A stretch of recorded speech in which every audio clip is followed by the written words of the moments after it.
दोस्तों, जिम्बाब्वे की सरजमी पर कदम रखते ही भारतीय क्रिकेट में क्या एक बहुत बड़ा भूचाल आने वाला है, क्योंकि बीसीसीआई ने अचानक फैसला लेते हुए मुख्य कोच गौतम गंभीर को किनारे करके वीवीएस लक्ष्मण के हाथों में टीम की कमान सौंप दी है, जिसने हर भारतीय क्रिकेट प्रेमी को हैरान और परेशान कर दिया है।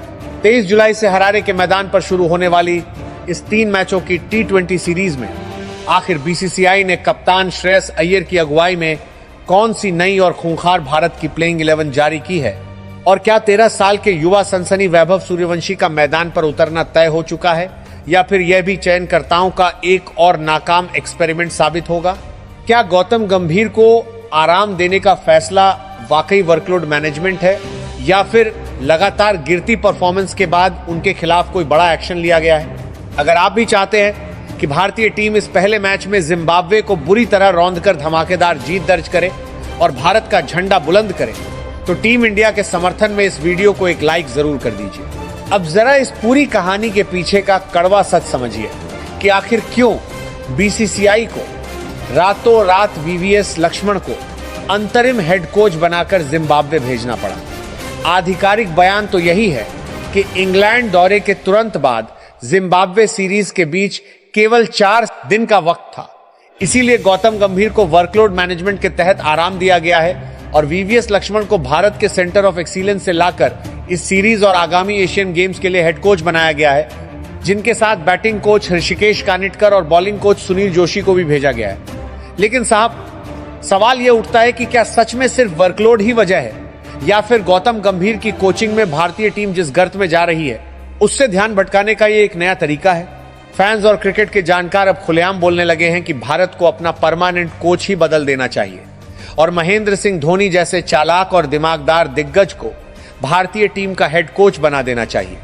गौतम गंभीर की मौजूदगी में भारतीय टीम एक के बाद एक सीरीज गंवाती जा रही है और गंभीर तथा मुख्य चयनकर्ता अजीत अगरकर मिलकर पिछले 2 सालों से सिर्फ बेतुके एक्सपेरिमेंट ही किए जा रहे हैं। एक बनी बनाई और मजबूत विश्व विजेता टीम का इन लोगों ने पूरी तरह से कचरा बना दिया है।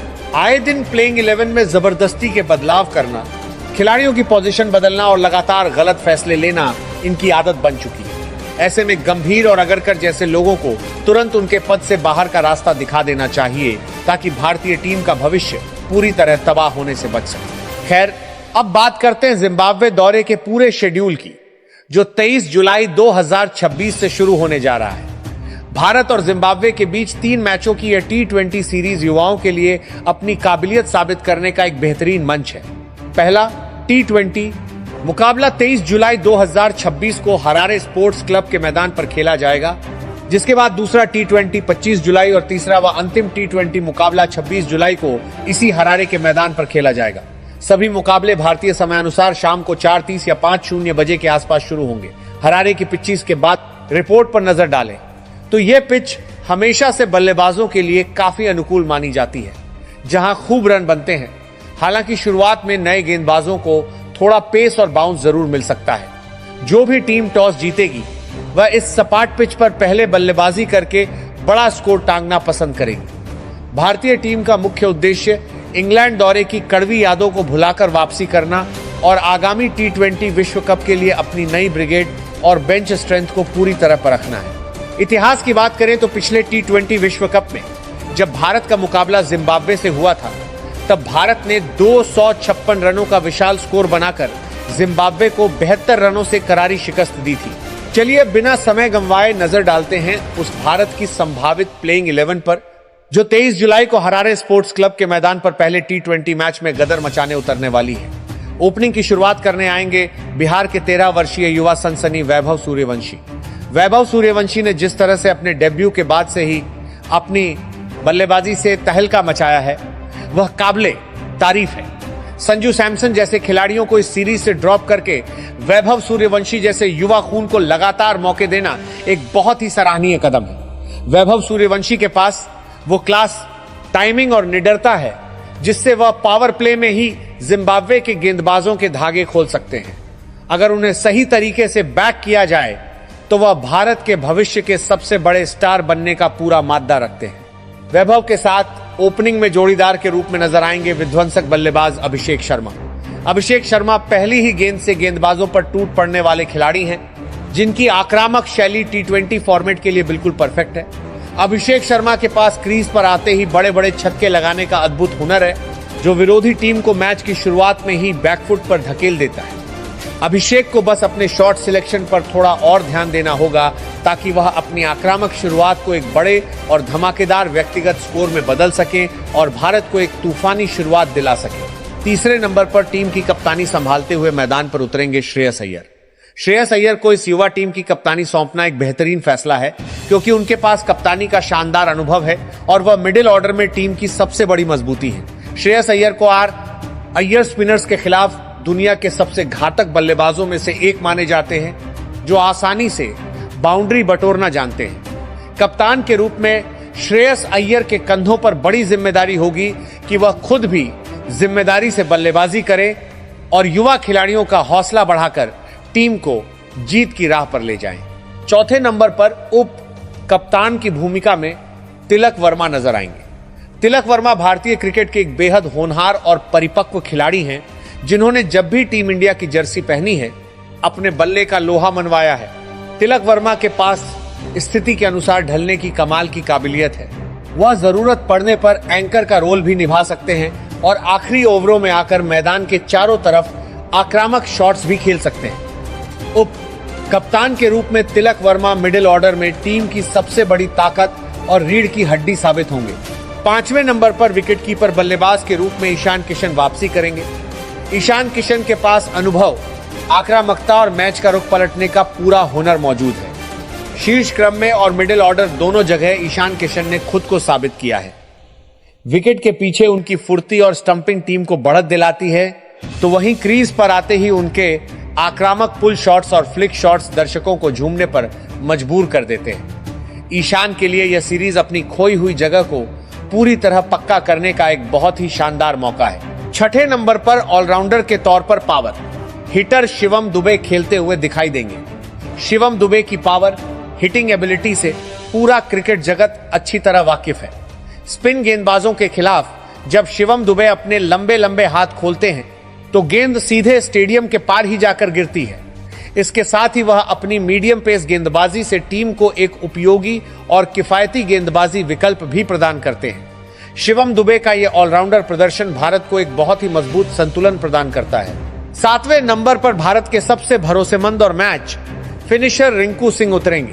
रिंकू सिंह का नाम ही अब T20 क्रिकेट में खौफ का दूसरा नाम बन चुका है। दबाव की स्थिति में जिस तरह से रिंकू सिंह ठंडे दिमाग से आकर आखिरी ओवरों में चौके छक्के बरसाते हैं, उसकी जितनी भी तारीफ की जाए कम है। रिंकू सिंह का क्रीज पर होना ही भारतीय टीम को एक अलग स्तर का आत्मविश्वास देता है। हरारे के इस छोटे मैदान पर रिंकू सिंह का बल्ला एक बार फिर आग उगलने के लिए पूरी तरह से तैयार है।